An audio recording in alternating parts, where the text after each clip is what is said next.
يوم القيامة مؤمنان جنة سقبتو سايد توك يتشاوطال وأقبل بعضكم على بعض يتساءلون إلى الله كفلو ود كفلو زرو وري جمرالو يورك አልጋዎች ላይ ሆነው አንዱ ሙእሚን ሌላኛውን ይጠይቀዋል አላህ እኔና አንተን መቼ ነው ወንጀላችን የማረን መቼ ነው ለዚህ አበቃን ብሎ ሲለው አላህ እነሱን የማረባቸውን ቀን ያስታውሳቸውና ታስታውሳለህ እንደ ይለዋል ያኔ እዚህ ቦታ ላይ ተቀምጠን ስለ አላህ ስናወራ አላህ በዛች ቀን ነው የማረን ብለው ይላሉ ነብይ መሐመድ ሰለላሁ ዐለይሂ ወሰለም ይሄ ቀን ይስብስብ ይሰዓት ያ ቀን እንዲያደርግልን አላህ እንመናኛለን اللهم اجعل ስለ ዓላማ መኖር ዶክተር መሐመድ ዘይን በስፋት አጫውቶናል እኔ አንድ ሁለት ነጥብ ልጨምር ርዕሱን በህይወት መንገድ ላይ ብየዋል ህይወትን ስንኖር ብንከተላቸው ስኬትን የሚሰጡን የህይወትን ጥፍጥና በደንብ እንድናጣጥም ያደርጉልናል አንድ 5-6 ምክሮችን አጋራቸዋለሁ أسأل الله التوفيق والإخلاص والسداد والصواب عندኛው ያለ ዓላማ አትኑር አንድ አባት ተጠየቁ በህይወቱስ ትልቁ ሸክም ምንድነው ተባሉ አባት ሲመልሱ ምን አሉ ምንም ነገር አለመሸከም አሉ ኃላፊነት ሳትሸከም ሚና ሳይኖር ህይወት መግፋት ትልቁ ሸክም ህይወት ውስጥ ግብ ይኖራል አሳክተነው ምናልፍ አንድ ነገር ይኖራል ታሪክ ስናገላብጥ ምንታወስ አንድ ሰው ነው وكن رجلا إن أتوا بعده يقولون مر وهذا الأثر سوهن سوش كانت بوهلا سيمتا مر إيهو بزي الفوال ميلوت سوهن وهذا الأثر فانا وهذا لندي أقواكمو تهدو انستيتيوشن جنبتو تهدو مسجد ያስመረቀው መርከዝ ፋና ምድር ላይ ይታይ ዝም ብለን እንዳታልፍ ትናንት አብደላህ ወንድሜ ሲናገር ነጃሽን ከመሰረቱት ሰዎች ውስጥ ረሂመሁላህ ያለው አንድ ግለሰብ አለ ሰው ያልፋል ማለት አሻራ ሊኖረን ይገባል መሬት ላይ ቅድም ስለ ሱሃይብ ብን ሩሚ ዶክተር መሐመድ ነግሮናል ግማሹን ታሪክ ነው የነገረን ቁርአኑ ግን ተያይዞ የመጣ ሙሉ ታሪክ አለው አላህ ሱረቱል በቀራ ላይ አያይዞ የጠቀሰው ሁለት ታሪኮች አሉ ታሪኮቹን ልንገራችሁ ለራሳችሁ የትኛው ቦታ እንደምትመደቡ ምረጡ አንደኛው ግለሰብ በነብዩ ሰለላሁ ዐለይሂ ወሰለም ዘመን ወደ መዲና ገባ ረሱል የታሉ አለ መስጂድ ነው ወደ ረሱል ሰለላሁ ዐለይሂ ወሰለም መጣ መስጂድ እንደገባ ለነብዩ መሐመድ ሰለላሁ ዐለይሂ ወሰለም صلوات يورد إن شاء الله እንደገባም የአላህ መልእክተኛ እኔ በአላህ ምን አለው በርሶም አምኛለሁ ውስጥ ያለን ኢማን አላህ ያቀብኛል ብሎ ተናገረ ከዛም ከመስጂዱ ወጥቶ እንደሄደ መዲና ዙሪያ የሚገኙ እርሻዎችን አቃጠላቸው እንስሶችን ገደላቸው በጣም የሚኮንን ስራን ሰራ አላህ ክስተቱን ያየው ነበርና ይህ መጥፎ ሞዴል የህይወት ግቡ የተዛባበትን ግለሰብ እንደ ሳምፕል አላህ ቁርአን ላይ ተቀሰለን ومن الناس አለ ከሰዎች ውስጥ አለ من يعجبك قوله في الحياة الدنيا በዱንያ ህይወቱ ላይ ንግግሩ የሚገርም የማይተገብረውን የሚያወራ ويشهد الله على ما في قلبه ደሞ የድፍረቱ ውስጤ ኢማን አለ ያለ አላህን ያስመሰክራል እኔ ልንገር መሐመድ وهو ألد الخصام ድንበር ያለፈ ተከራካሪ واذا تولى ካንተም ዞር ብሎ ሲሄድ ያረጋው ልንገር سعى في الارض መሬት ላይ ሮጠ ليفسد فيها መሬት ሊበክል ويهلك الحرث والنسل ዘርንና አዝርዕትን ሊያጠፋ የተንቀሳቀሰ ሰው ነው ይሰው በመጥፎ ሞዴል አላህ ተቀሰው ቁርአን ላይ ከዛው ስራ ያይዞ አላህ አንድ ታሪክ አስከተለ ግለሰቡ ቁረይሽ ውስጥ ቢኖር ሱሃይብ ብን ሩም የሚባል ወጣት በነብዩ ሰለላሁ ዐለይሂ ወሰለም አምኗል፣ ወዷቸዋል፣ ወደ እርሳቸው ለመሰደድ ጓጉቷል። ቁረይሾች ግን ሊለቁት ፍቃደኛ አይደሉም። አንድን አሳቻ ጊዜ መረጠና ወደ መዲና ስደት ሾልኮ ወጣ። ሲወጣ ግን ቁረይሾች ደረሱበት። ሄደም ማዝ አለብን ብለው ተሰልፈው ጦር አዘመቱበት ፈረሰኞችን። መንገድ ላይ እየሄደ እያለ ተከበበ። ሱሃይብ አሉት ጅእተና ስዕሉከን፣ ደሃውነ መጠህልን መካ ውስጥ ሀብትን አጠራቅመህ ወደ መሐመድ ትሄዳለህ እንዴ? ይህም አይታሰብም አሉት። ዱንያን እንደፈለጉ ተረዳ። እናንተ የቁረይሽ ሰዎች ሆይ ቀስተኛ መሆኔን ታቁኛላችሁ። ጀርባዬ ያሉ የቀስት ጦሮች እስኪያልቁ ድረስ እርስ አንድ ባንድ ገላችኋለሁ። መንገዴን ልቀቁ አላቸው። በጭራሽ አሉ። ገንዘብ ንብረት ይዘህ ልትኮበልል? ይሄም አይታሰብም። መጨረሻ ላይ ፍላጎታቸውን ስላወቀ በሉ እንግዳ ንብረቴ እዚህ ቦታ አለ፣ እሱም ብሰጣችሁ ታሳልፉኛላችሁ? ካንተማ ምን ሐጃ አለን አሉ። ቦታውን ነገራቸው። ቤቱን ንብረቱን ጥሎ ሱሃይብ ወደ ነብዩ መሐመድ ሰለላሁ ዐለይሂ ወሰለም አቀና። ረሱል ጋር ከመድረሱ በፊት አላህ ለረሱል መልእክት አውርዶ ነበር። የሰራውን ጀብድ ታላቅነቱን እሱን አስመልክቶ እስከ የውመል ቂያማ የሚነበብ ቁርአንን አላህ አወረደ። ወሚነ ናስ አላህ ከላይም ወሚነ ናስ ነው ያለው፣ ከሰዎች ውስጥ አለ ይላል። እዛ ታችም ወረደና ወሚነ ናስ አንተ መሐመድ ከሰዎች ውስጥ አለ መን የሽሪ ነፍሰሁ ኢብቲጋአ መርዳቲላህ፣ የአላህን ውዴታ ለማግኘት ነፍሱን የሚሸጥ። አንቀጹን አላህ ሲጨርሰው ምናል ወላሁ ረኡፉን ቢልዒባድ። አንቀጽ አቆጫጩ ጥልቅ ነው በተፍሲር ትንታኔ። አላህም ለባሮች እጅግ ሩህሩህ ነው በላቸው ይላል። ሁለት ሰዎችን አላህ እያይዞ ቁርአን ላይ ጠቀሰ። ቁርአኑ ስትከፍቱት ሱረቱል በቀራ ላይ ወሚነ ናስ መን የዕጁቡከ ቀውሉ ፊል ሐያቲ ዱንያ ይልና ወረድ ብሎ ወሚነ ናስ መን የሽሪ ነፍሰሁ ኢብቲጋአ መርዳቲላህ። ግብ ይፈልጋል ህይወት። በህይወት ጉዟችን ላይ የመጀመሪያው ትምህርቴ ግብ ዓላማ ይኖራል። አናሳንሰው ዓላማው። አቅማችንን የመጠነ ችሎታችንን ያማከለ የሆነ ግብ ይኖራል። ለኢስላም የማይሆን ነገር የለም። እብኑ ከሲር አንድን ታሪክ ይጠቅሳሉ። ታሪኩ ይገርመኛል። አንዴ በኸሊፋዎች ዘመን የዛሬ 800 ዓመት አካባቢ መሆኑ ነው። አንድ የአገሪቱ አስተዳዳሪ አንዲት ሴትን መንገድ ላይ በርሱ ዘበኞች አሳፍሶ ሲያስገባት አንድ ግለሰብ ያያል። ከመስጂድ ሰወጣ አየሁት ይላል። ይችን ሴት በግዴታ ወስዶ ከተታት። መጥፎ ነገር ሊሰራባት እንደሆነ አውቄያለሁ። ወደ ቤቱ ተጠጋውና እባክህን ይችን ልጅ ልቀቃት ስለው ሊለቅ ፈቃደኛ አይደለም። እንዴት ይችን ልጅ ጥያት እሄዳለሁ? ሴት ልጅ ነች፣ አቅም የላት፣ ሊያበላሿት ነው። ይሄን አይቼ ባልፍ አላህ ይቆጣኛል። መልቀቅ አለብህ ብዬ ተታገልኳቸው። መጨረሻ እኔንም ስበው ከተቱና ጨርቅ አርገው አወጡኝ ይላል። በጣም መቱኝ፣ ቆሳሰል። ከዛም ለራሴ ምክንያት ሰጠው። እንግዲህ የቻልኩትን ታግያለሁ፣ አልሆነልኝም፣ አደማምተውኛል፣ ወደ ቤቴ ልሄዳለሁ። እርምጃ እንደጀመርኩ ልጅቷ አሳዘነች። ስለዚህ ምን ላረግ እችላለሁ? ከመስጂዱ ጣራ ላይ ወጣውና ሌሊት እኮ ነው አዛን አደረግኩ ይላል። የሰላት ሰዓት አይደለም። አዛን ሳደርግ ማህበረሰቡ ወጣ። እንቅልፋችን አበላሸብን ብለው ተቆጡ፣ መጮህ ጀመሩ። ልክ ሲጮህ አካባቢው ላይ የሚያልፉ ፖሊሶች መጥተው ያዙኝና እንዴት የሰውን እንቅልፍ እንዲታውካለህ? ወደ ኸሊፋው ነው ምን ወስደሃል? ውሰዱኝ። ወሰዱኝ። ለምን ያረክ ብለው ጠየቀኝ ኸሊፋው።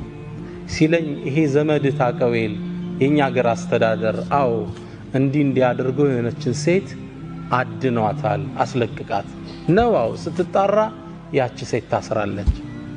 ኸሊፋው እንዲለቀቅ እቺን ሴት አደረገ። ያን አስተዳዳሪ ከቦታው አነሳው። ከዛም ኸሊፋው ምን አለኝ አለ፣ በል ከዚህ በኋላ አገሪቱ ላይ በደል ስታይ አዛን በላለኛል። አመታት ተላለፉ። ከአመታት በኋላ አንድ ሰው የአንድን ሰው ንብረት ዘርፎ ታየው። የተከበረ ትልቅ ሀብታም ነው። ዘርፎ ታየውና ሄደው ቢጠይቁት ሊሰጥ ፍቃደኛ አይደለም። ሁሉ ሰው ሄደ፣ አልተቻለም። መጨረሻ ላይ ይሄ ሰው ሰማ። ወደዚህ ግለሰብ ሄደና ብሩን ትሰጠዋለህ አትሰጠውም አለ። በጭራሽ አለ። እርግጠኛ ነው? አዎ አለ። እንግዳ አዛን እላለሁ አለው። ግለሰቡ ንብረቱን አወጣና ለሰውየው መለሰለት። የህይወት ግቡ ምንድነው? እዚህ ሰው አዛን እያለ በደልን ማስወገድ። አናሳንሰው የህይወትን ግብ። ትልቅም ነገር ማለት አይደለም፣ ብቻ አሻራ ይኖራል፣ ትንሽ ሚና ይኖራል በህይወት መንገዳችን ላይ። ዱ ሞስታ ፕላኔራ ብያለሁ በእናንተው ቋንቋ።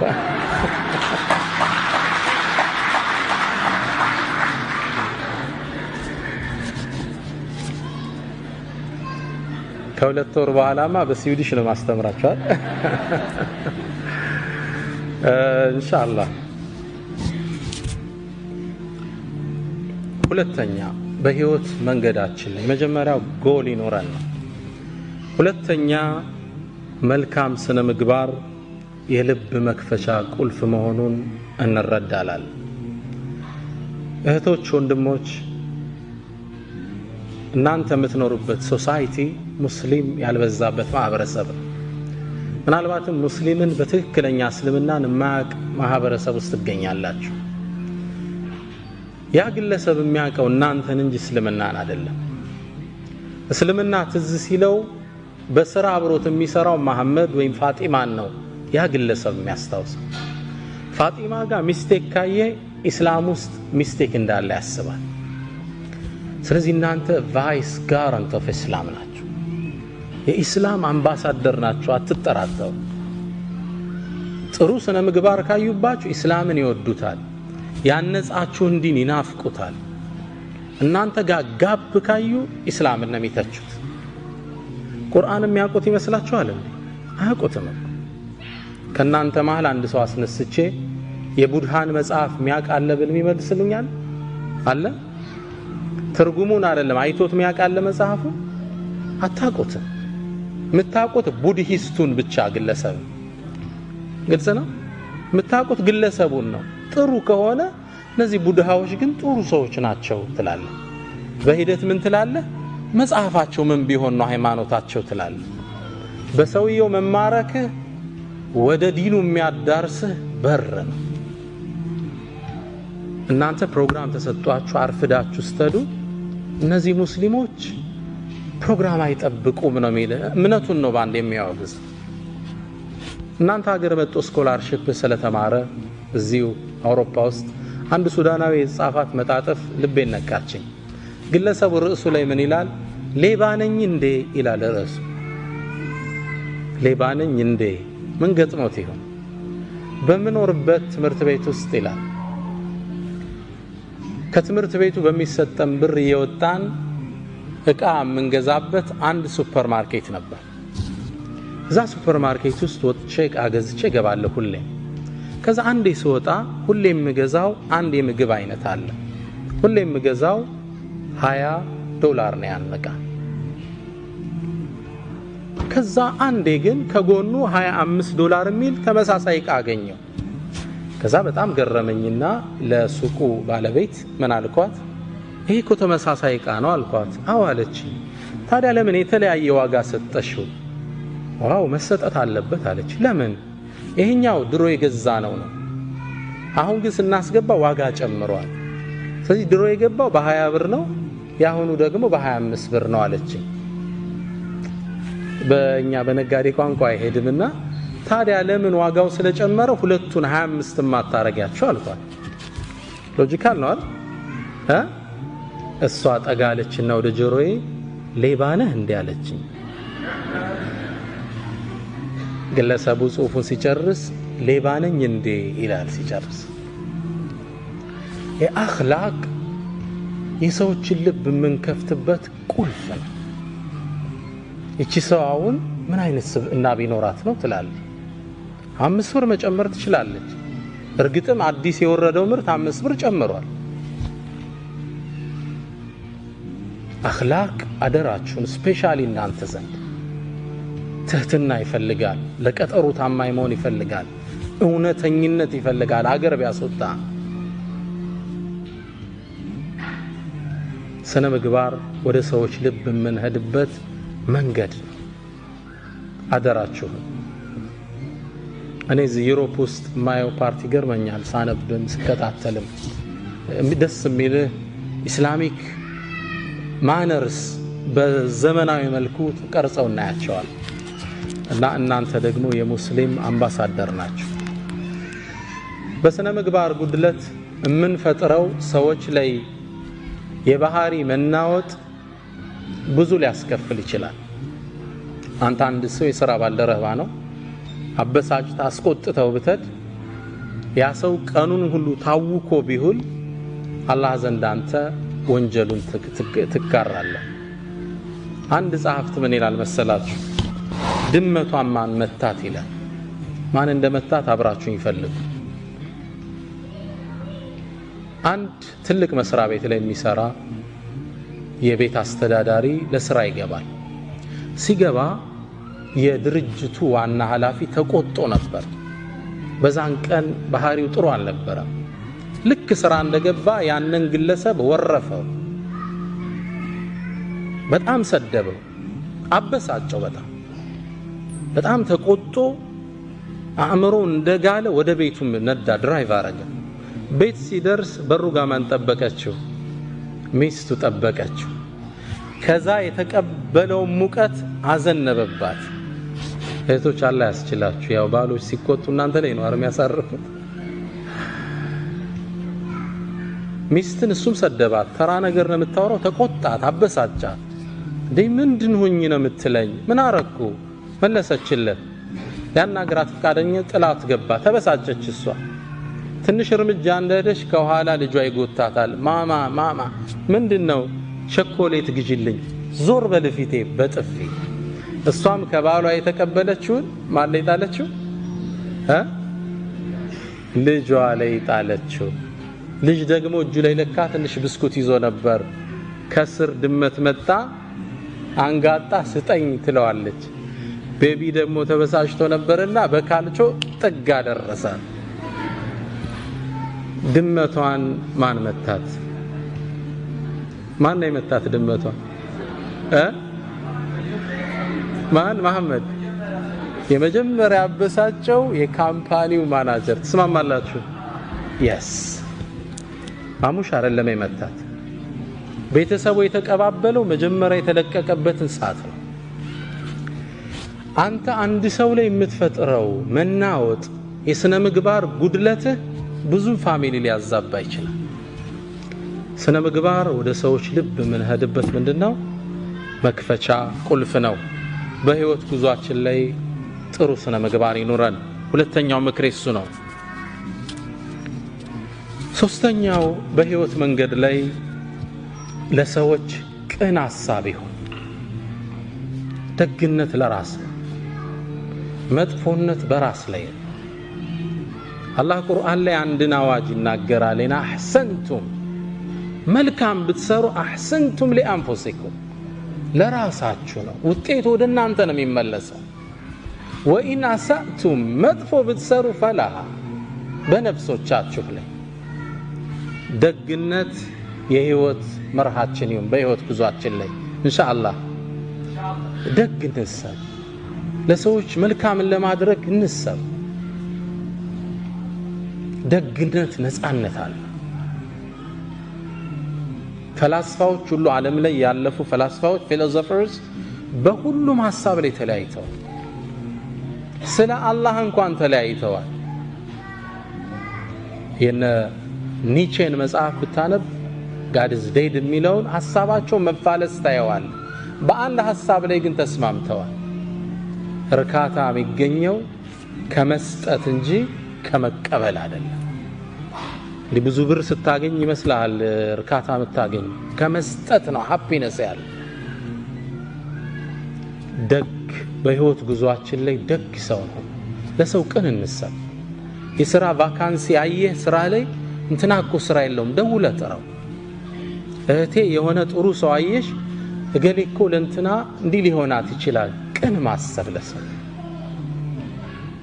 ለሁለቱም የቁርአን አንቀጾች ሁለት ምሳሌ ልስጣችሁ እና አህሰንቱም ለአንፉሲኩም ደግነት ለራስ ነው ዶክተር ራቲብ النابلسي ያወሩት ታሪክ ነው እርሳቸው ስላወሩት ነው እኔም ታሪኩን መደግመው አንዴ ይላሉ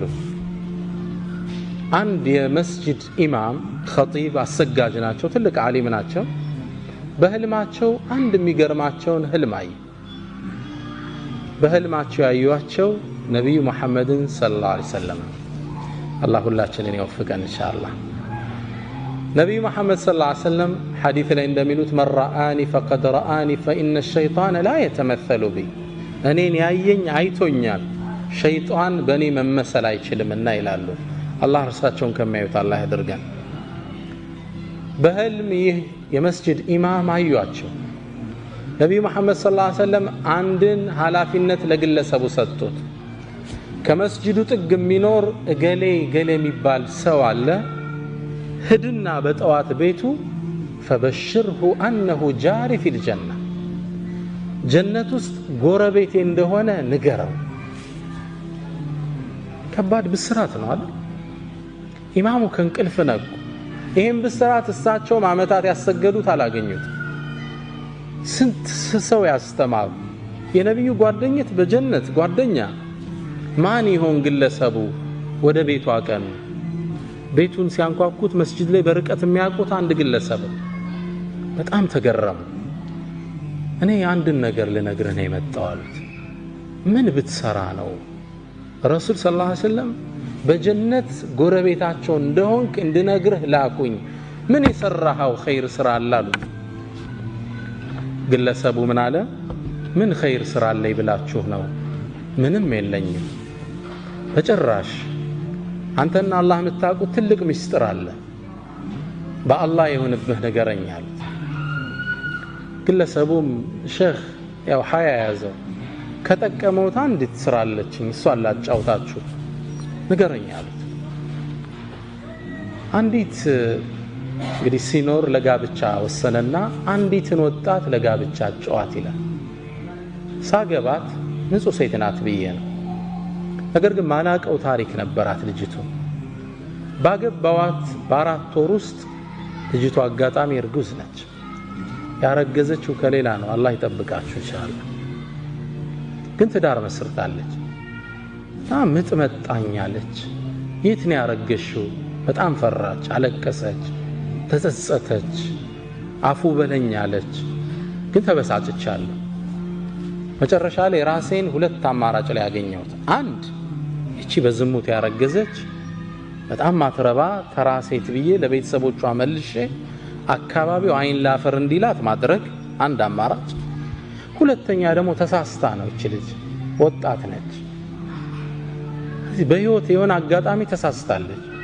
ተጸጽታበትም አለች ለተውበት ልገዛት ሁለት አማራጭ ራሴን አገኘሁት ነፍስያዬን ተጫንኩና ወደ ተውበት በመራት ይሻላታል ህይወቷን ከማበላሸው ብዬ ወሰንኩ ግን ልጅ ሊወለድ ነው ካገባት ገና 4 ወሩ ነው እንዴት አርጎ ያምልጥ ከዚህ ውስጥ መጨረሻ ልክ የወለደች ጊዜ ማንም እንዳያቃርብ እንደተወለደ ልጁን ህፃኑን ይዤው ወደ መስጂድ ሄድኳል ባለቤቱ መውለዱን ሰው ያውቅ ልክ ሰው ኢሻ ሶላት እንዳለ ሲገባ ውጪ ላይ በፎጣ ጠቅል ያስቀምጨው ሶላት ገባ ልጁ የውጩን ብርድ አልቻለምና እየሰገድነ ማልቀስ ጀመረ በጣም ያለቅሳል ገና ለጋ ህፃን ልጅ በጣም ሲያለቅስ ሰው ሶላት እስኪያሰላምት ቸኩሏል እንዳሰላመተ ሩጦ ሲወጣ ህፃን ልጅ ተጠቅልሎ ፎጣ ያለቅሳል ማን ነው ጥሎብን የሄደ መራገም ጀመረ ከዛ መሃል ብቅ አልኩና ይሄን ልጅ ወስዶ ሊያሳድገው መሃላችሁ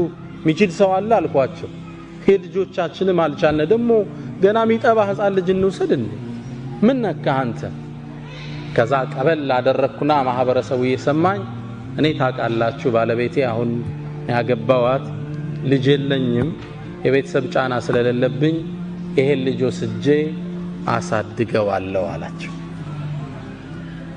ግልጽ ነው። ትልቅ ኢማን ይጠይቃል። ከባድ ነው። ሕፃኑን ተሸከመና ወደ ቤቱ ይዞት ተመለሰ። የአካባቢው ማህበረሰብ የሚያውቀው ምን ብሎ ነው? ወድቆ የተገኘ ልጅ ያሳደገ ደግ ሰው ብሎ ያውቀዋል። ልጅቱን አስተውብቶ ዳግም አገባት። ይህን ኸይር ስራውን አላህ ተቀብሏልና በነቢዩ መሐመድ ሰለላሁ ዐለይሂ ወሰለም መልእክቱ እንዲደርሰው አደረገ። ኢን አሕሰንቱም ሊአንፉሲኩም፣ ደግነት ወዳጆች ለራስ እርካታ አለው፣ ቀጣዩም ዓለም ሽልማት አለው። መጥፎነት ደግሞ በራስ ላይ ነው። የሰው ልጅ በሰው ላይ መጥፎ አይሰራም፣ አይምሰላችሁ፣ ራስ ላይ ነው የምትሰራው። የአናጺው የመጨረሻ ቤት የምትባል ታሪክ አለች። እሷን ላጫውታችሁ። ግለሰቡ አናጺ ነው። በርካታ ቤቶችን ሰርቷል። በተለይ ደግሞ አመታት አብሯቸው የሰራቸው አንድ ትልቅ ባለሀብት የሪል ስቴት ባለቤት አለ። ግለሰቡ ብዙ ቤት እንዲሰራላቸው አድርገውታል። እሱ ነው ጣውላዎቹን፣ ወለሎቹን የሚያነጥፈው፣ ፐርኬውን፣ ጣራውን ሁሉንም የሚሰራ እሱ ነው። ኪችኑን ሁሉ የሚሰራ እሱ ነው። በርካታ ቤት ሰራላቸው። ታዲያ አንዴ ስራ በጣም ስለሰለቸው መልቀቂያ ወረቀት ወደ ድርጅቱ አስገባ። ድርጅቱ ውስጥ ወረቀቱን ሲያስገባ የድርጅቱ ባለቤት ወረቀቱን ሲያዩት የሥራ መልቀቂያ ወረቀት ነው። ይህ ሰው ስራ ሊለቅባቸው ነው። በጣም ጥሩ ጓደኛቸው ነበር። አመታት አግዟቸዋል። ከዛም ምን አሉት?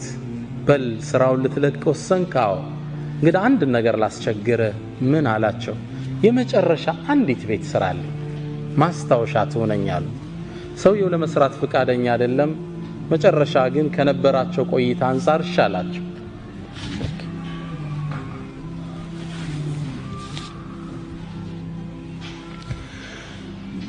ቤቱን ለመስራት ወሰነ።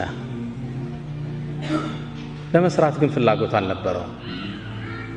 መጨረሻ ላይ ቤቱን ከመስራቱ በፊት እቃዎቹ ቀረቡለት። ይህን ስራ በጥራት ብሰራው አይሸልሙም፣ ባልሰራውም ስራ እየለቀኩ ነው፣ ምን ገደደኝ ብሎ ወሰነ።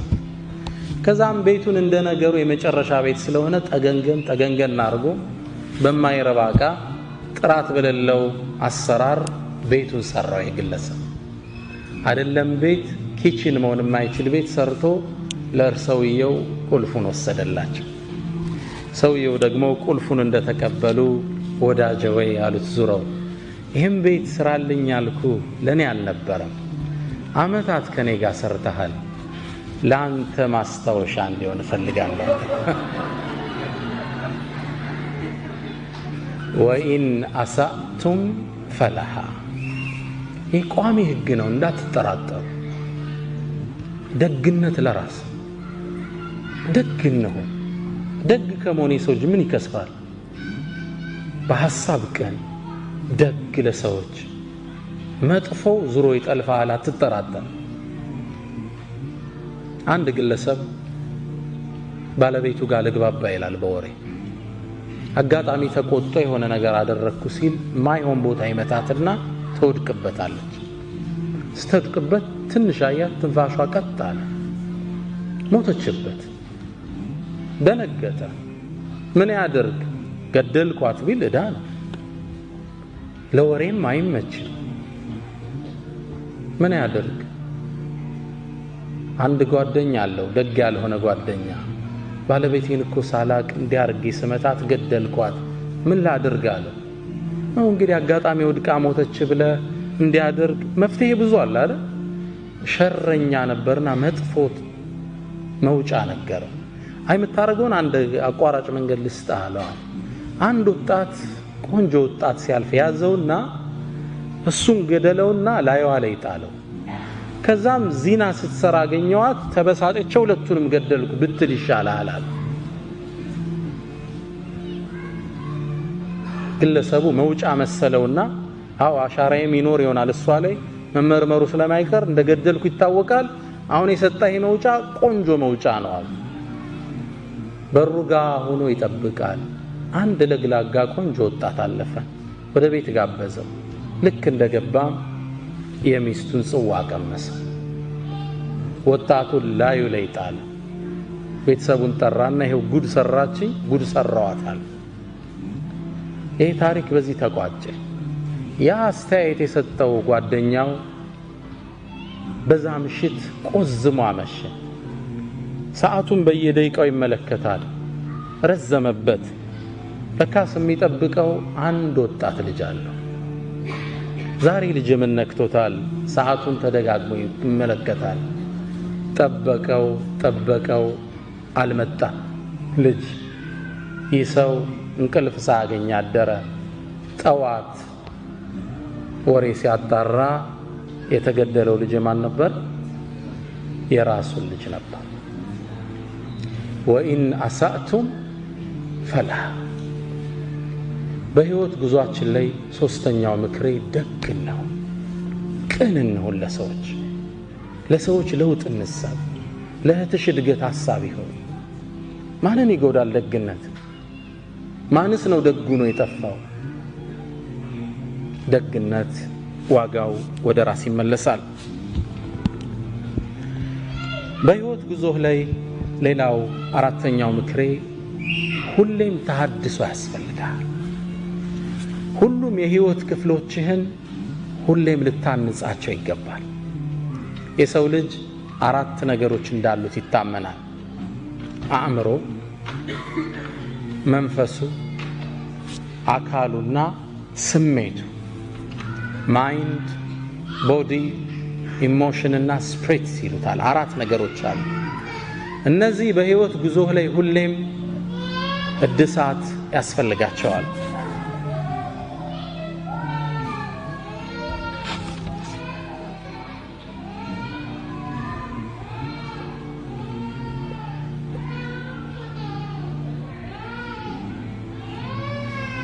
ናም ኢንሻአላህ። ስንት የሰውነትን ክፍል ጠራ? አንደኛ ቦዲ ያለ፣ ሁለተኛ እህቶች ምን አለ? አእምሮ አለ፣ ሁለተኛ። ሶስተኛ ምን አለ? ስሜት አለ፣ ኢሞሽን አለ። አራተኛ ዋናውን ረሳችሁ፣ ስፒሪት መንፈስ አለ የሰው ልጅ። እነዚህ 4ቱን ሁሌም ማደስ ጥገና ያስፈልጋቸዋል። ባላንስድ ላይፍ ምንለዋለን። እነዚህ ማሟላት አለብን። አእምሮ በንባብ መልካምን ነገር በማዳመጥ ሐላል የሆኑ ፊልሞችን ቢሆን በመመልከት አእምሮ ይፋፋል፣ ይዳብራል። ግልጽ ነው። አካል ፊዚካል ኤክሰርሳይዝ በመስራት ባላንስድ ኤክሰርሳይዝ ይሉታል። የተመጣጠነ ስፖርት ማለት ነው። ብዙ ጊዜኛ ስፖርት በትክክል አንሰራማል። ነሸጥ ሲለን ጅም ነዳለን፣ ከዛ ወር እናቆመዋለን። ይሄ የበለጠ ያወፍራቸዋል። ጥንቃቄ ይወሰዱበት። እኔ እየሰራው ኮነ ስፖርት መወፈር የሚል ሰው ይገጥማቸዋል። ባላንስድ አይደለም። ትለጥጠውና ምግብ ይገባል መልሰህ። ለዛ ነው ስፖርት በሳይንስ ደረጃ የሚታወቀው በሳምንት 3 ቀን ለ1 ሰዓት ያህል ግልጽ ነው። አሊያም 5 ቀን ለ20 ደቂቃ ያህል። ፎርሙላው ግልጽ ነው። 5 ቀን ለ20 ደቂቃ ያህል ዱብ ዝልዝል ሮጥ ያስፈልገናል። አተነፋፈስ ይስተካከላል፣ የሰውነት ሼፕ ይስተካከላል፣ ጥንካሬ አብሮ ይወለዳል። አካል መጀመሪያ በስፖርት፣ ሁለተኛ ዳይቲንግ አመጋገብ አለ። ግልጽ ነው። አመጋገብ የተመጠነ አመጋገብ፣ ከምግብ በፊት 30 ደቂቃ በፊት ውሃ መጠጣት። ውሃ አንዳንዴ እየበላ መጠጣት በሳይንሱ አይመከርም። ከምግብ በፊት 30 ደቂቃ በፊት ውሃ መጠጣት። ውሃ ደግሞ ከምግብ በኋላ እንጠጣ ካለ 30 ደቂቃ ቆይተን መጠጣት አለብን። ግልጽ ነው። ፍሩት ብዙ ጊዜ ልመዱ ተብሏል። አሁን ተቆራርጦ አብሮ ይቀርብልናል። የፍሩት አመጋገባችን መስተካከል አለበት። ፍሩትስ ከምግብ በፊት 30 ደቂቃ ወይ 1 ሰዓት በፊት ነው መበላት ያለባቸው፣ አሊያም በኋላ። ብዙ ጊዜ ምንድነው የሚሆነው? ቀይ ወጡ ምን አልጫውን እንበላና ከጎን ደግሞ ሙዝ ብርቱካን ይቀርባል። ከላይ ከበላው ትኩስ ነገር ነውና የገባው ሙዙ ብርቱካኑን ያፈላዋል። ጥቅም የለውም። ሆዴን ነፋኝ ትላለህ አርበልተ ሳይንቲፊክ ሪሰርች ነው ነገራችሁ። ፍሩትስ ብቻቸው መበላት አለባቸው። ቀድመው ይበላሉ፣ ጨጓራ ላይ ተነጥፈው ይቆያሉ ቦታ ቦታ ይዘው። በዛ ላይ ሌላ ምግብ ሲጨመር ለጤንነት ጥሩ ነውና ሁለተኛው ምናድሰው የመጀመሪያው ምንድነው? አካል የስፖርት አንድ፣ ሁለተኛ አመጋገብ፣ ሶስተኛ ስትሬስ ማኔጅመንት ይሉታል ዶክተር ስቲቨን ኮቬይ 7 Habits of Highly Effective People የሚል መጽሐፍ አላቸውና እዛ ላይ ሶስተኛው ስትሬስ ማኔጅመንት። ህይወት ያው በጭንቀት ማዕበል ትናጣለች አይደል? ሁሌም ከሐሳብ አባርተን አናቅም። ትዳር ያሳስባል፣ ስራ ያሳስባል፣ የወላጆች ጉዳይ ያሳስባል፣ ዳዕዋው ያሳስባል፣ የዓለም ሁኔታ ያሳስባል። ከስትሬስ ውስጥ አለን፣ ጭንቀት ውስጥ። ይሄ ማኔጅ ማድረግ አለብን። ህይወት ሁሉም ቤት አሳይመንት አለው አይምሰላችሁ። አእምሮ አሸብርቆ ብታዩት ግን ውስጡ የሚያስጨንቀው አጀንዳ አለው፣ አትጠራጠሩ። ስለዚህ ጭንቀት ሲመጣ ማኔጅ ማድረግ አለብን። ዱንያ ኃላፊ ነች፣ ከልኳ አያልፍም። ሁሉም ነገር ለኸይር ነው። ራስህን እየጠገንክ አካልህን መጠበቅ ወሳኝ ፓርት ነው። በህይወት ጉዞ ላይ አራቱን ጠብቃቸው። አንደኛ ምን አለ አሁን ያነሳ ነው? አካልን በአመጋገብ በስፖርት ጭንቀትን በመቆጣጠር። ሁለተኛ ስፕሪት፣ ለዚህማ ሙእሚኖች ነን። መንፈስ ጥገና ያስፈልገዋል። ዚክሮች ያስፈልጉናል። ቁርአን ዊርድ ያስፈልገናል። አላህ ይወፍቀን። ረመዳን ላይ ከቁርአን ጋር የተፋታን ሰዎች እንበዛለን አይደል? አሁን አለ እንደ ከዛ በኋላ ያነሳ ኪታብ አይመስለኝም። ቋሚ ይዞ ቢያንስ አንድ ፔጅ በቀን የሚላለ ማለት አላህ ያዘነለት ካለ ደስተኛ ነኝ። ቋሚ የሆነ የመንፈስ ግንባታ ይፈልጋል። ዳዕዋዎችን ዩቲዩብ ላይ ያወረድን ማዳመጥ፣ ሲዲዎችን ማዳመጥ፣ ኢስላሚክ ቡኮችን ማንበብ ኢማን ሊጨምሩ የሚችሉትን ኢማን ተሐድሶ ይፈልጋል። አሊያ ሶላት እኮ እየከበደ ይመጣል። እናንተ ሀገር ደግሞ አንዱ ሶላቱን መደመር ያው የቀለለ ነው የሰራው ሲስተማችሁ። ኢማኑ ይላላና አንድ ላይ ተሰበስበዋል። ሶላት እንዴት ነው አልኩት። ውጭ የሚኖሩት አሜሪካ ወንድም አለኝና አም ጉድ አለኝ። ግን እንደው የምቸገረው አንዳንዴ አምስቱም ባንድ ያሰልፋቸዋል አለ። በቃ ከሱፊ እስከ ኢሻ ያለውን ኢሻ ላይ ነው ገብታ የምትሰግደውና የመንፈስ ተሐድሶ ይፈልጋል። ህይወት በኢማን ጥንካሬ ካሉን ማታልፋት መከራ ነች። ኢማን ሲኖር ችግሮቹ ሊያንሱብህና ደስተኛ ነህ ሁሌ። ከዛ ነው ጥሩ ኢማን ያላቸው ሰዎች ሲበሳጩ ብዙ አታያቸው። ከልኩ ያልፍ ዱንያ አይደለች እንዴ? ላ አይሽ ኢላ አይሹል አኺራ። ዋናው ሀገሬ ላይ አይደል እንዴ? why do I bother about it? ኢማን ተሐድሶ ሲጎለው ነገር ይጀመራል። ባልና ሚስት አለመግባባት ይጀምራሉ። እሷም ኢማኗ ይቀንስና አንተም ግባና ኪችን ስራ እንጂ ማለት ትጀምራለች። ያው ማገዝ አለባችሁ ኢንሻአላህ። አላ ኩል ሐል ምን ይጀምራል? አለመግባባቶች ይፈጠራሉ። ኢማን ተሐድሶ ይፈልጋል። ጾሞች፣ ቁርአን መቅራት፣ እነዚህ መርሳት የለብንም። ምናልባት ማይንድ ብያለሁ፣ አእምሮ በንባብ ጥሩ ነገር በማዳመጥ ይፋፋል። ህይወት ይላል አልበርት አንስታይን፣ ህይወት እንደ ብስክሌት ናት ይላል። ሁሌም ላለመውደቅ ባላንስህን ጠብቀህ መረገጥ አለብህ ይላል። ከዚህም እዚህ መጠበቅ አለብህ። አእምሮህንም አካልህንም መንፈስህንም ስሜትህንም ሁሌ ባላንስ አድርገህ መሄድ አለብህ። አንዱ ላይ ብቻ እናተኩርሽ። ባላንስድ ህይወታችን ሻርፕን ደ ሶው ይሉታል። ሁሌ መውረዱን መሳል ይፈልጋል። ስትታደስ ነው የመስራት ወኔ የሚጨምረው፣ የመለወጥ ወኔ የሚያድገው።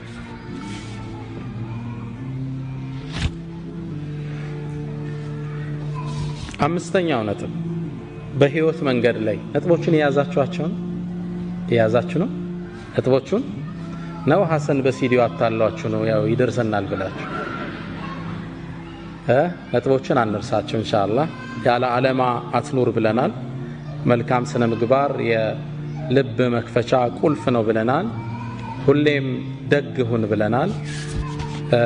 አምስተኛ ሁሌም ተሐድሶ ያስፈልጋል ብለናል። ስድስተኛ የምንጠቅሰው ሁሉንም ማስደሰት እንደማትችል እርግጠኛ በህይወት ላይ ትልቁ ስተት በሁሉም ዘንድ ትክክለኛ ሆኖ ለመታየት የምናደርገው አጉል ሙከራ ሁሉም ሊወደህ አይችልም ሂጃብ ብትለብሺ ጸጉር የለቀቁት ይጠሉሻል መጠጥ አልጠጣም ብትል አረ ይሄ ገበሬ ነው ፍሪክ አይደለም ይሉሃል እንትና እኛ መቅጣጨት ያለብን የአላህን ውዴታና ውዴታ ሁሉም ማስደሰት አንችል ሙእሚን ግቡ ምንድነው ቅድም እንዳለው ሪዳላህ አላህ የሆነ ነገር ስናደርግ ይሄን ሰው ይወደዋል ገሌ ተጠላዋለች አይደለም ይሄን ነገር አላህ ይወደዋል አይወደውም ይሄ ብቻ ነው ሪፈረንሳችን ሁሉንም ማስደሰታችን ሰው የተለያየ ራእይ ያለው ስለዚህ በየሄድንበት እንደ ውሃ ቅርጻችን መለወጥ የለብንም ትንሽ ፍሪክ ከሆኑት ጋር ስተድ የፍሪክ ቋንቋ ማውራት አንደው ሂጃብ ማይደግፉ ስታይ ጸጉርሽን በዚች ብቅ ማድረግ እነዚህ ፓርቶች ፕሪንሲፕል ያለ ሰው ነው ይሄ እኔ ሙስሊም ነኝ ዱንያ ላይ ግብ አለኝ ግልጽ ነው ትምርት ቤት ላይ እንደማየው ጎረቤት ላይ እንደማየው ሰው ልሆን አልችልም እኔ ጎል አለኝ ዱንያ ላይ አንድ አባት ለልጃቸው የሰጡት ምክር እኔም ላካፍላችሁ አባት በእድሜ እንደገፉ ረጅም ዕድሜ ያስተማራቸውን ታሪክ ለልጃቸው መናገር ፈለጉ ልጄ ወይ አሉት ነገ በጠዋት እንነሳለን ረጅም ጉዞ ነውና ምን ሄደው ሁለት አንድ አህያ አዘጋጅ ስንቅም እንዳትረሳሉ ልጁ በጣም የሚወዳቸው አባቱ ትልቅ ትምህርት ሊሰጡት ነው ከርሳቸው ጋር በመዋሉ ደስተኛ ሆነ በበነጋው በሌሊት ነበር ቀድሞ ከእንቅልፎ የተነሳው ባባ ምን ሊያስተምረኝ ይሆን በጠዋት ተነሱ ጉዞ ጀመሩ አህያዋን እየመሩ ሄዱ መንደሮችን እየቆራረጡ አለፉ አጋጣሚ አባት ልጅ ነውና ልጁ ይደክመዋል ብለው ልጄ ሆይ አህያዋ ላይ አንተ ውጣና እኔ ነኝ ልጓማን እየጎተትኩ ወስደው አሉት ልጅም ተስማማ ላይ ቁብ አለ አባት እየጎተቱ በመንደር ጥጋለሁ ሲያልፉ ዋርካው ስር ተሰብስበው የሚጫወቱ ማህበረሰቡ ክፍል አሉ ጉድ ተመልከት አለ አንደኛ ምን አይነት የተረገመ ዘመን ደረሰ አባት ሽማግሌ በግር እየሄደ ልጅ አህያ ላይ ተሳፍሮ እንዴት የተረገመ ዘመን ደረሰ ለአዛውንት ማይታዘንበት ዘመን አባትም ልጅም ይሄን ትችት ሰሙ መንደሯን እንዳለፉ ልጄ ሆይ ሰው እኮ ተቸነ በለኔ ላይ ልሁን አንተ ልጓሟን ይዘህ ምራን አሉት ልጅ ልጓሟን ይዞ መምራት ጀመረ በሌላ መንደር አለፉ የሆነ ዛፍ ስር ቡና የሚጠጡ ሰዎች ነበሩ ፀሐይ ነው ያው ቀኑ እየተጋመሰ ነው ፀሐይ በርትቷል ልጅ ልጓሟን ይዞ ላቡ ጠብጠብ ይላል አባት ደግሞ አህያው ላይ ቁጭ ብሎ ይሄዳል ያ ማህበረሰብ ደግሞ ሌላ ትችት ጀመረ እዝነት የሌለበት ዘመን አሉ አሁን ይሄ አንድ ፍሬ ልጅ በእግሩ በፀሐዩ ሲደክም እርሱ ላይ ቁጭ ብሎ ይሄዳል ያባት አንጀት የሌላቸው አሉ ግልጽ ነው አባትም ልጅም ይሄን ትችት ሰማ ልጄ ወይ ሰማ እንዴ አዎ ታዲያ ምን እናርግ በቃ ባባ አብረን እንውጣ አባት አለ ተስማማ በዚህ ቃል ነው ያላቸው አባትም ልጅም አህያዋ ላይ ተሳፈሩ ጉዞ ጀመሩ በሶስተኛው ሀገር ላይ አለፉ መንደር ላይ ሲያልፉ አሁንም ዋርካው ስር ቡና የሚጠጡ ሰዎች አሉ አይ ጉድ አላንደኛው ተነሳ እንዲው ለዝች ለማትናገረው እንስሳ ማይታዘንበት ዘመን ሁለት ሰው ይወጣባታል ታሳዝናለች አይወት እንደው እቺ እንስሳ አላህ የፈጠራት እንስሳ እንደው መከራዋ ለሁለት ትንሽ እንዳለፉ ልጄ ሰማህ እንዴት እጭታቸው አዎ ምን እናድርግ በቃ በግራችን እሷም ትድኛ ምን እንሄዳላችሁ ሁለቱ ከፊት ለፊቱ ነው መንገድ ያቆራረጡ በአንድ መንገድ ተጋለፉ ፀሐዩ በርትቷል አህያዋ ከኋላ ሁለቱ ከፊት ልጓማን እየመሩ አራተኛው ማህበረሰብ ደግሞ የራሱ አስተያየት ነበር እንዴት አይነት ጅሎች ናቸው አላንዱ ተነስ አላህ እንስሳን የፈጠረው ልታገለግል አይደል እንዴ እሷ በግር እነሱ በግር ምን አይነት ደንቆሮች ናቸው። አባታውን ማስተማር የፈለጉት ትምህርት ተቋጨ። ዋርካው ስር ቁጭ ብለው ምግባቸውን ከፈቱና ልጃቸውን እያጎረሱ ልጄ ሆይ የሰውን አስተሳሰብ ልታረከው አትችልም፣ የአላህን አስተሳሰብ ብቻ የአላህን ውዴታ ብቻ ፈልጋሉት። ሪዳ الناس غاية لا تدرك የሰዎች ውዴታ ማይደረስበት ጥግ ነው። ግልጽ ነው። መቅጣጨት ያለብን ይሄን ነገር አላህ ይወደዋል ነው። ሪፈረንስ ፖይንታችን ይሄ ከወደደው ታረጋዋለህ። that's your goal in life። በህይወታችን ላይ ማንንም ማስደሰት አንችልም። ስለዚህ በየሄድንበት ፍሪኮች ጋር ስንሆን ቅርጽ እንለውጣለን፣ ዲነኞች ጋር ስንመጣ ቅርጽ እንለውጣለን። የተዛባ ስብዕና ማዝ የለብንና የፕሪንሲፕል ሰው መሆን አለብን ነው ስትል አቋም። ሰዎች እንዲህ አይነትን ሰው ነው ደግሞ በጣም የሚያከብሩት። ነው እሷ እኮ እንዲያትወድም ይባላል። ቋሚ ባህሪው አይታወቅም። ነው እሱ እንዲህ በጭራሽ አይመቸው፣ እሱ ፊት አታንሳ ይባላል። እንዲህ ግን እጥፍ ምትል ከሆነ ተራሰው ትሆናል። ስለዚህ ስድስተኛው በህይወት መንገዳችን ላይ የሰዎችን ውዴታ ትተን የአላህን ውዴታ እንቅጣጭ። ግባችን አላህ ይሁን። ዱንያ አጭር ነች አይደል ወንድሞች? ስንት ዓመት ከፍተኛ 50 60 ሾርት ቱ ሾርት። ምናልባት አብዛኞቻችን እስካሁን የኖርነውን ያህል ላይቀረን ይችላል። አብዛኞቻችን ከኖርነው ሩቡን ነው ከዞዲያ ምን ጨምረው ምናልባት it's too short። ቅርጽህን መለወጥ የለበት። ፕሪንሲፕል ዋይዝ መሆን አለበት። ዓላማ ያለህ ሰው ጎልህ አላህን ነው፣ ወደሱ መቅጣጨት። ምናልባት እንደ መጨረሻ አንድ አካል መሆናችንን አንርሳ። የትናንቱን ትምህርት ለማጠናከር ነው። ነብዩ መሐመድ ሰለላሁ ዐለይሂ ወሰለም مثل المؤمنين في تواديهم وتراحمهم وتعاطفهم የሙእሚኖች እኮ እርስ በርስ መዋደድ፣ አንዱ ለአንዱ የሚያሳየው ዘኔታ፣ አንዱ ለአንዱ የሚያሳየው የስሜት ዝንባሌ ከጀሰድን ዋሂድ እንደ አንድ አካል ነው። ሱብሃንአላህ። የረሱል ገለጻ እንዲህ ወደ ጎን ርዝመት የለውም፣ ወደ ስር ነው ጥልቀት ያለ፣ ሆሪዞንታል አይረዝምም። ኦቲቱ ጀዋሚዕል ከሊም ነው የሚለው ነገሮችን ሰብስቤ ማስረዳት ችሎታን አላህ ሰጥቶኛል ይላል። እንዲህ አይረዝምም፣ እንዲህ ነው የሚጠልቀው። የሙእሚኖቹ ማንነት እኮ እርስ በርስ ሲዋደዱ፣ ሲተሳሰቡ፣ ሲተዛዘኑ ከጀሰድን ዋሂድ እንደ አንድ አካል إذا اشتكى منه عضو አካል ውስጥ አንድ አካል ሲጎዳ تداعى له سائر الجسد بالسهر والحمى። እጅህን ብትቆረጥ እንቅልፍ ይመጣ አይመጣ? ይሄ ነበር የተቆረጠው። ለምን መተኛት አይችልም? ጥርስህን አሞ እንቅልፍ ይመጣ? ጥርስ ነበር እኮ የታመመ። ሌላው ለምን አይተኛም? እጅ ለምን ነው ማያርፍ? እግር ለምን ነው አደብ ይዞ አይተኛም? አንድ ነው። የወንድምህ ጉዳት ያንተ ጉዳት፣ የእህትሽ ውድቀት ያንቺ ውድቀት። አንድ አካል። ለመጠፋፋት ማሰብ የለብንም። አብረን ነው የምንወድቀው። አንዴ ይባላል እኮ ጥርስ ተበሳጨና ምላስ ላይ ዛቻን አቀረባል። ምናባዊ ወሬ። ጥርስ ተበሳጭቶ ነው።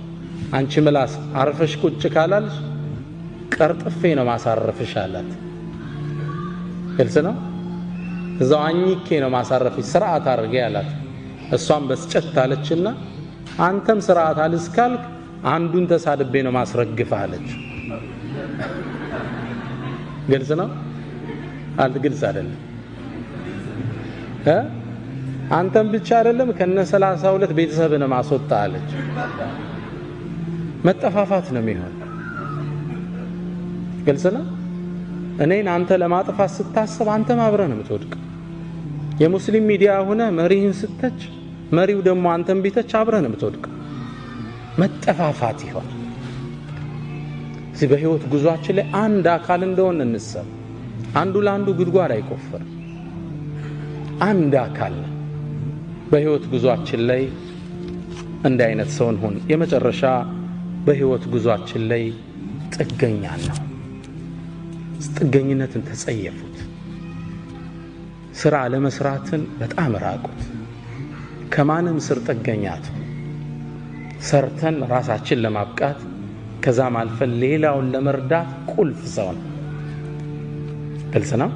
النبي صلى الله عليه وسلم يقول يد العليا خير من يد السفلى ከስር ከሚቀበል እጅ ከላይ የምትጥል እጅ ትበልጣለች ይላል። ሰደቃን እኮ አበረታተዋል፣ ግን ከላይ ሰጪው ነው አላህ ዘንድ የተመረጠ። ከታች ተቀባያት ጥገኛቱን መቼም ቢሆን ፋሚሊ ላይ እንዳትደገፍ የራስን የላይፍ የሥራ ሲስተም ፈጥረ ራስክን የምትችል ራስክን የምታስከብር ነው። ኢብራሂም ኢብኑ አልአድሃም የሚባሉ አንድ ትልቅ ዓሊም ጓደኛ ነበራቸው። ንግድ ለመውጣት ፈለገ። ካልነገድኩ አለ በል ቀጥላሉ። ንግድ ወጥቶ እየሄደ ያለ አንድ በረሃ ላይ ደክሞት አረፈ። ሲያርፍ ይህ ግለሰብ አጋጣሚ አላህ አንድን ተአምር አሳየው። ሁለት አሞራዎችን ተመለከተ። ከኔ ጋር ናችሁ? እኔ ጋር ናችሁ?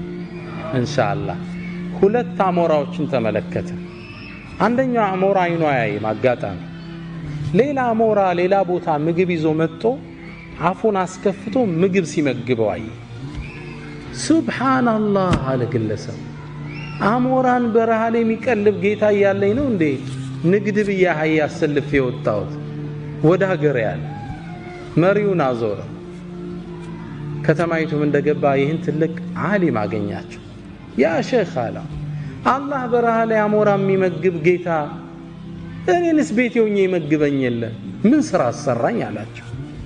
ኢብራሂም ኢብኑ አልአድሃም በሳል ነበሩና ትክክልና አሉት። አላህ ይርዝቅሃል፣ ሪዝቅን ማየት ይነሳሃል፣ ግን ለምን ውሩ አሞራ ለመሆን መረጥክ አሉት። ግልጽ ነው። ለምን መጋቢው ማተው? ለምን ከላይ ሰጪው ማተው? ለምን ታችን መረጥክ? ከዛም ግንባራቸውን ሳም ማረግና እርሶ ከሉበት ምድር እኔን ማያኖረኝ አላቸው። በህይወት መንገዳችን ላይ ጥገኛ እንዳት ስራ ክብር ነው፣ ራስን መቻል ኩራት። የመጨረሻው ምክሬ ይሄን ነው። በህይወት መንገዳችን ላይ ዓላማ ይኖረን፣ ጥገኛ እንሁን። ሁሉንም ማስደሰት እንደማንችል አውቀን የአላህን ደስታ እንምረጥ። መልካም ስነ ምግባር ወደ ሰዎች ልቦና መንገባበት ቁልፍ መሆኑን አንርሳ። ሁሌም ራሳችን ላይ ተሐድሶን እናደርግ፣ ለሰዎቹ ሁሌም ቅን እንሆን። የመጨረሻው ደግሞ አንድ አካል መሆናችንን አንርሳላለው። ትንሽ አረዘምኩ ይመስለኛል። አላህ በሰማነው የምንጠቀም ያድርገን። ወሰለላሁ ወሰለም ወባረከ ዐላ ነቢይና ሙሐመድ። ሰላም አለይኩም ወራህመቱላሂ ወበረካቱሁ።